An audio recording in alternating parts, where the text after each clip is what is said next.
संजय ने कहा।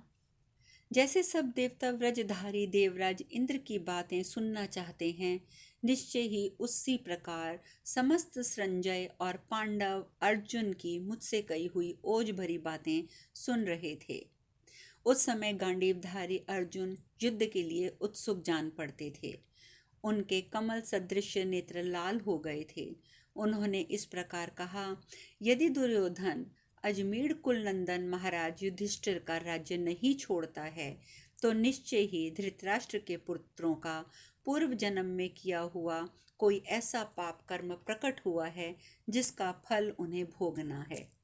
तभी तो उनका भीमसेन, अर्जुन, नकुल, सहदेव, भगवान श्री कृष्ण, अस्त्र शस्त्रों से सुसज्जित सात्विकी, धृष्टद्युम्न, शिखंडी तथा इंद्र के समान तेजस्वी उन महाराज युधिष्ठिर के साथ युद्ध होने वाला है, जो अनिष्ट चिंतन करते ही पृथ्वी तथा स्वर्गलोक को भी भस्म कर सकते हैं।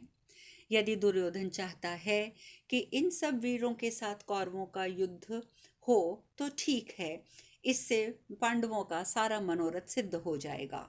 तुम केवल पांडवों के लाभ के लिए संधि कराने या आधा राज्य दिलाने की चेष्टा ना करना। उस दशा में यदि ठीक समझो तो उससे कह देना, दुर्योधन तुम युद्ध भूमि में उतरो। धर्मात्मा पांडुनंदन युधिष्ठिर ने वन में निर्वासित होकर जिस दुख शैया पर शासन शयन किया है, दुर्योधन अपने प्राणों को त्याग करके उससे भी अधिक दुखदायिनी और अनर्थकारिणी मृत्यु की अंतिम शैया को ग्रहण करे। अन्यायपूर्ण बर्ताव करने वाला दुरात्मा दुर्योधन को उचित है कि वह लज्जा, ज्ञान, तपस्या, इंद्र संयम, शौर्य, धर्म रक्षा आदि गुणों तथा धन के द्वारा कौरव पांडवों पर अधिकार प्राप्त करे। सद्गुणों पर सबके हृदय को जीतने अन्याय से शासन करना असंभव है। हमारे राजा युधिष्ठिर नम्रता, सरलता, तप, इंद्रिय संयम, धर्म रक्षा और बल, इन्हीं सब गुणों से संपन्न हैं। वे बहुत दिनों से अनेक प्रकार के क्लेश उठाते हुए भी सदा सत्य ही बोलते हैं तथा कौरवों के कपटपूर्ण व्यवहारों तथा वचनों को सहन करते रहते हैं। परंतु अपने मन को शुद्ध एवं संयम रखने वाले ज्येष्ठ पांडव युधिष्ठिर जिस समय उत्तेजित हो अनेक वर्षों से दबे हुए अपने अत्यंत भयंकर क्रोध को कौरवों पर छोड़ेंगे, उस समय जो भयंकर युद्ध होगा उसे देखकर दुर्योधन को अंततः पछताना पड़ेगा। जैसे ग्रीष्म ऋतु में प्रज्वलित अग्नि सब ओर से धधक उठती है और घास भूस एवं जंगलों को भस्म कर देती है, उसी प्रकार क्रोध से तमतमाए हुए युधिष्ठिर दुर्योधन की सेना को अपने दृष्टिपात मात्र से दग्ध कर देंगे। जिस समय दुर्योधन हाथ में गदा लिए रथ पर बैठे हुए भयानक वेगशाली अमर्षशाली पांडुनंदन भीमसेन को क्रोध रूप विष उगलते देखेगा, उस समय युद्ध के परिणाम को सोचकर उसे पश्चाताप करना पड़ेगा। जब भीमसेन कवच धारण करके शत्रु पक्ष के वीरों का नाश करते हुए अपने पक्ष के लोगों के लिए आलक्षित हो सेना के आगे आगे तीव्र वेग से बढ़ेंगे और यमराज के समान विपक्षी सेना का संहार करने लगेंगे, उस समय अत्यंत अभिमानी दुर्योधन मेरी ये सब बातें याद करेगा। जब भीमसेन पर्वताकार प्रतीत होकर होने वाले बड़े बड़े गजराजों को गदा से आघात करके उनके कुंभ स्थल को विदीर्ण करके मार गिराएंगे और वे मानो घड़ों से खून उंडेल रहे हों, इस प्रकार मस्तक से रक्त की धारा बहाने लगेंगे, उस समय दुर्योधन जब ये दृश्य देखेगा तब उसे युद्ध छेड़ने के कारण भारी पश्चाताप होगा। जब भयंकर रूपधारी भीमसेन हाथ में गदा लिए तुम्हारी सेना में घुसकर धृतराष्ट्र पुत्रों के पास जाकर उनका उसी प्रकार संहार करने लगेंगे जैसे महान सिंह गौओं के झुंडों में घुसकर दबोच लेता है, तब दुर्योधन के युद्ध के लिए पछताना होगा।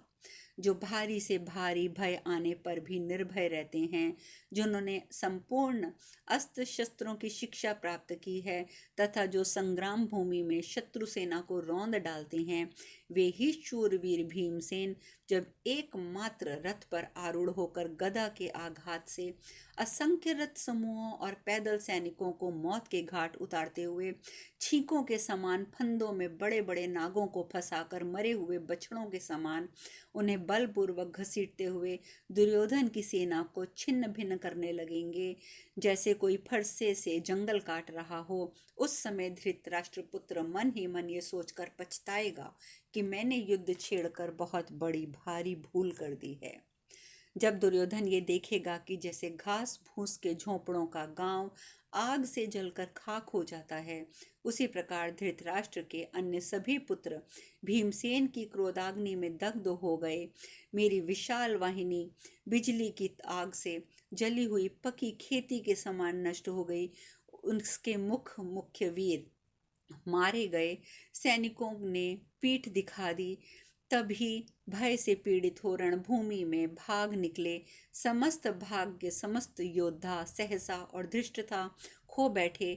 तब भीमसेन के अस्त्र शस्त्रों के आगे जब सब कुछ स्वाहा हो गया, उस समय उसे युद्ध के लिए पछतावा करना होगा। रथियों के श्रेष्ठ और विस्तृति से युद्ध करने वाले नकुल जब दाहिने दाहिने हाथ में खड़ग लिए हुए तुम्हारी सेना के सैनिकों के मस्तक काट काट कर धरती पर उनके ढेर लगाने लगेंगे और रथी योद्धाओं को यमलोक भेजना आरंभ करेंगे, उस समय धृतराष्ट्र पुत्र दुर्योधन युद्ध का परिणाम सोचकर शोक से तुम संतप्त हो उठेगा। दुख भोगने के योग्य वीर नकुल ने दीर्घ काल तक वन में रहकर जिस दुख शैया पर शयन किया है, उसका स्मरण करके जब वह क्रोध में भरे हुए विषैले सर्प की भांति विष उगलने लगेगा, उस समय धृतराष्ट्र पुत्र दुर्योधन को युद्ध छेड़ने के कारण पछतावा होगा। संजय धर्मराज युधिष्ठिर के द्वारा युद्ध के लिए आदेश पाकर उसके लिए प्राण देने के लिए उद्यत रहने वाले भूमंडल के नरेश जब तेजस्वी रथों पर आरूढ़ होकर कौरव सेना पर आक्रमण करेंगे, उस समय उन्हें देखकर दुर्योधन को युद्ध के लिए पश्चाताप करना होगा। जो अवस्था बालक की होती है, होते हुए भी अस्त्र शस्त्रों की पूर्ण शिक्षा पाकर युद्ध में नवयुवकों के समान पराक्रम प्रकाशित करते हैं, द्रौपदी के वह पांचों शूर वीर पुत्र प्राणों का मोह छोड़कर जब कौरव सेना पर टूट पड़ेंगे और कुरुराज दुर्योधन जब उन्हें इस अवस्था में देखेगा, तब उसे युद्ध छेड़ने की भूल करने के कारण भारी पश्चाताप होगा। जब सहदेव उत्तम जाति के सुशिक्षित घोड़ों से जुते हुए अपनी इच्छा के अनुकूल चलाने वाले तथा पहियों की धूरी तनिक भी आवाज न करने वाले रथ पर, जो अलात चक्र की भांति घूमने के कारण सोने के गोलाकार तार के समान प्रतीत होता है, आरूढ़ हो अपने बाणों द्वारा विपक्षी राजाओं के मस्तक काट काट कर गिराने लगेंगे, उस समय महान भय का वातावरण छा जाने पर रथ पर बैठे हुए अस्त्रवेद्ता सहदेव समर भूमि में डटे रहकर जब सभी दिशाओं में शत्रुओं का आक्रमण करेंगे, उस दशा में उन्हें देखकर धृतराष्ट्र पुत्र दुर्योधन के मन में युद्ध का परिणाम सोचकर महान पश्चाताप होगा।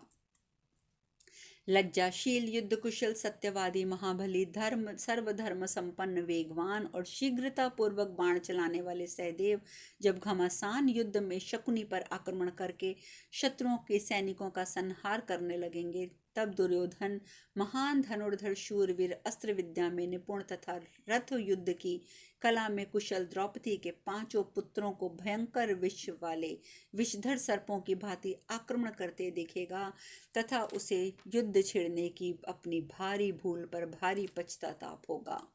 अभिमन्यु साक्षात भगवान श्री कृष्ण के समान पराक्रमी तथा अस्त्र विद्या में निपुण है।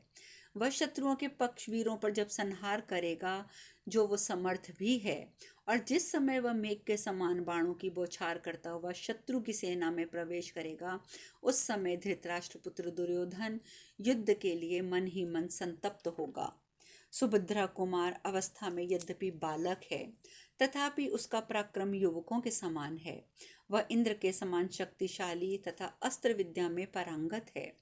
जिस समय वह शत्रु सेना पर विकराल काल के समान आक्रमण करेगा, उस समय उसे देखकर दुर्योधन को युद्ध छेड़ने के कारण पश्चाताप होगा। अस्त्र संचालन में शीघ्रता दिखाने वाले युद्ध विशारद तथा सिंह के समान महापराक्रमी प्रभद्र देशीय नवयुवक जब सेनापति धृतराष्ट्र के पुत्रों को मार भगाएंगे, उस समय दुर्योधन को सोचकर बड़ा भारी पश्चाताप होगा कि आखिर मैंने ये युद्ध छेड़ा ही क्यों। जब अस्त्र विद्या में निपुण राजा द्रुपद कुपित होकर रथ पर बैठकर समरभूमि में अपने धनुष से छोड़े हुए बाणों द्वारा विपक्षी युवकों के मस्तकों को चुन चुन कर काट डालेंगे, उस समय दुर्योधन को युद्ध के कारण पछतावा होगा। जब शत्रु वीर संहार करने वाले राजा विराट सौम्य स्वरूप वाले मत्स्य देशी योद्धाओं को साथ लेकर रणभूमि में शत्रु सेना के भीतर प्रवेश करेंगे, उस समय दुर्योधन युद्ध छेड़ने के परिणाम को सोचकर शोक से संतप्त हो उठेगा। सौम्य तथा श्रेष्ठ रूप वाले विराट के ज्येष्ठ पुत्र मत्स्य देशी महारथी श्वेतकी जब दुर्योधन पांडवों के हित के लिए कवच धारण किए देखेगा, उस समय युद्ध का परिणाम सोचकर मन ही मन उसे कष्ट होगा। जब शिखंडी अपने रथ की रक्षा के साधनों से संपन्न हो रथियों को चुन चुन कर मारता और दिव्य अश्वों द्वारा रथ समूहों को रौंदता हुआ रथारूढ़ होकर भीष्म पर आक्रमण करेगा, उस समय दुर्योधन को युद्ध छिड़ जाने के कारण भारी पश्चाताप होगा।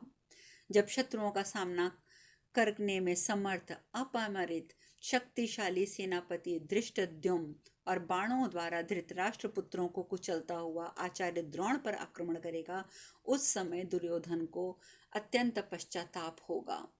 सोमवंश का प्रमुख वीर धृष्टद्युम्न लज्जाशील, बलवान, बुद्धिमान, मनस्वी और वीरोचित शोभा से संपन्न है। इसी प्रकार वृषण वंश के सिंह के समान वीर सात्यकी अगर अगुआ है, जिनके अगुआ हैं, उनके वेग को शत्रु कदापि नहीं सह सकते। तुम दुर्योधन से ये भी कह देना संजय कि अब संसार में जीवित रहकर तुम राज्य भोगने की इच्छा ना करो। हमसे युद्ध के लिए अद्वितीय वीर, महान बलवान, निर्भय, अस्त्र विद्या से निपुण शिनी पौत्र रथारूढ़ सात्यकी को अपना सहायक चुन लिया है। शिनी के पौत्र महारथी सात्यकी 4 हाथ लंबा धनुष धारण करते हैं। उनकी छाती चौड़ी है, भुजाएं बड़ी हैं, वे अद्वितीय वीर हैं और युद्ध में शत्रुओं को मत डालते हैं। उनके अत्यंत उत्तम उन्हें शस्त्रों का ज्ञान है। वे निर्भय तथा अस्त्र विद्या में पारंगत विद्वान हैं। जब मेरे कहने पर शिनी प्रवर शत्रुमर्दन सात्यकी शत्रुओं पर मेघ की भांति बाणों की झड़ी लगाते हुए मुख्य मुख्य योद्धाओं को आच्छादित कर देंगे, उस समय दुर्योधन तुम्हें युद्ध का परिणाम सोचकर पछतावा होगा। दीर्घ बाहु महामना सात्यकी जब युद्ध के लिए उत्सुक होकर समर भूमि में डट जाते हैं, उस समय जैसे सिंह की गंध पाकर गौवें इधर उधर भागने लगती हैं, उसी प्रकार शत्रु युद्ध के मुहाने पर इनके पास आकर तुरंत भाग खड़े होते हैं। विशाल बाहु, दृढ़ धनुर्धर, युद्ध कुशल और हाथों की फुर्ती दिखाने वाले अस्त्रवेदा सात्यकी पर्वतों को विदीर्ण कर सकते हैं। युद्ध भूमि में निपुण वीर पुरुष जैसे जैसे अस्त्रों को उपलब्धि को प्रशंसा के योग्य मानते हैं, उन सब से और समस्त वीरोचित गुणों से वृषणी सिंह सात्यकी संपन्न है। जब युद्ध में मधुवंशी सात्यकी के 4 श्वेत घोड़ों से जिते हुए स्वर्णमय रथ को पाप आत्मा महंद बुद्धि दुर्योधन देखेगा तो उसे अवश्य ही संताप होगा। महान संग्राम में जब मैं गांडीव धनुष की डोरी खींचूंगा, उस समय मेरे हाथों की रगड़ से वज्रपात के समान भयंकर आवाज होगी। मंद बुद्धि दुर्योधन जब गांडीव की उस उग्र टंकार को सुनेगा तथा रणस्थली के अग्रभाग में मेरी बाण वर्षा से फैले हुए अंधकार में इधर उधर भागती हुई गांवों की भांति अपनी बुद्धि को युद्ध से पलायन करती देखेगा, उस समय दुष्ट सहायकों से युक्त उस दुर्बुद्धि एवं मूढ़ धृतराष्ट्र के पुत्र के मन में बड़ा संताप होगा। मेरे गांडीव धनुष की प्रत्यंचा से छेड़े हुए तीखी धार वाले सुंदर पंखों से युक्त भयंकर बाण समूह के मेघ से निकली हुई अत्यंत भयानक विद्युत की चिंगारियों के समान जब युद्ध भूमि में शत्रुओं पर भारी पड़ेगी। उसकी हड्डियां काटने और मर्म स्थानों को विदर्न करते हुए 17 सैनिकों को एक साथ मौत के घाट उतरेंगे। साथ ही कितने ही घोड़े, हाथी, कवचधारी योद्धाओं के मैं प्राण लेना आरंभ करूंगा। उस समय जब धृतराष्ट्र दुर्योधन ये सब देखेगा, तब उसे युद्ध छेड़ने की भूल के कारण पछतावा होगा।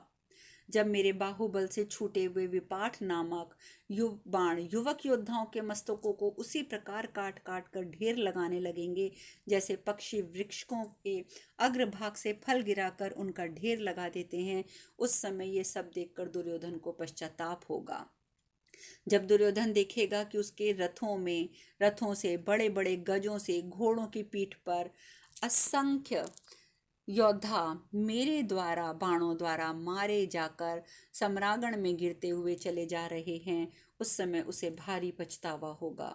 दुर्योधन को जब ये दिखाई देगा, उसके दूसरे भाई शत्रुओं की बाण वर्षा के निकट ना जाकर उसे दूर से देखकर अदृश्य हो रहे हैं, युद्ध में कोई पराक्रम नहीं कर पा रहे हैं, तब वह लड़ाई छिड़ जाने से मन ही मन पछताएगा। मंदबुद्धि धृतराष्ट्रपुत्र जब ये देखेगा कि संपूर्ण दिशाओं में दौड़ने वाले मेरे रथ के द्वारा उड़ाई हुई धूल से आच्छादित हो उसकी सारी सेना धाराशायी हो रही है और मेरे गांडीव धनुष से छूटने पर बाणों द्वारा उसके समस्त सैनिक छिन्न भिन्न होते चले जा रहे हैं, तब उसे पछतावा होगा। दुर्योधन अपनी आंखों से ये देखेगा कि उसकी सारी सेना भय से भागने लगी है। किसी को कुछ नहीं सूझता है, किस दिशा की ओर जाऊं किसी को भी नहीं समझ आ रहा। कितने ही योद्धाओं के अंग प्रत्यंग छिन्न भिन्न हो गए हैं, समस्त सैनिक अचेत हो रहे हैं, हाथी घोड़े वीराग्र नरेश मारे डाले जा गए हैं, सारे वाहन थक गए हैं, सभी योद्धा प्यास और भय से पीड़ित हो रहे हैं, बहुतेरे सैनिक आर्त स्वर में रो रहे हैं, कितने ही मारे गए हैं। यह सब कुछ देखकर कितने ही बाल कपाल समूह में बिखरे पड़े हैं, मानो विधाता का यथार्थ निश्चित विधान हो और इस प्रकार ये सब कुछ होकर भी रहेगा। ये निश्चित है कि ये होकर ही रहेगा और ये सब कुछ देखकर उस समय मंदबुद्धि दुर्योधन के मन में बहुत पश्चाताप होगा। जब धृतराष्ट्रपुत्र दुर्योधन रथ पर मेरे गांडीव धनुष को सारथी भगवान श्री कृष्ण को, उनके दिव्य जन्य जब पंचजन्य शंख को, रथ में जुटे हुए दिव्य घोड़ों को,